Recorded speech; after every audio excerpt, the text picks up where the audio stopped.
கருட புராணத்தில் கருடன் விஷ்ணுவை நோக்கி, யார் இந்த சிரவணர்கள்? அவர்களுக்கு யமபுரியில் என்ன வேலை என்று கேட்டார்.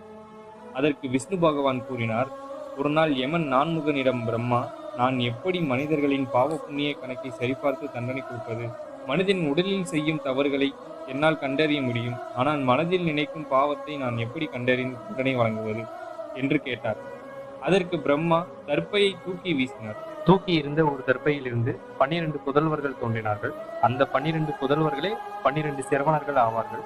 உடனே பிரம்மா யமனிடம், இந்த 12 சிரவணர்களும் மனிதர்களின் பாவ புண்ணிய கணக்கை சித்திரகுப்தனிடம் சொல்வார்கள். சித்திரகுப்தன் ஏடுகளில் எழுதுவான். நீ ஏடுகளில் பாவம் புண்ணியம் பார்த்து அதற்கு ஏற்ற தண்டனையை உன்னது கிங்கர்களிடம் கட்டளையிடு, அவர்கள் தண்டனையை கொடுக்கட்டும் என்றார் பிரம்மதேவர்.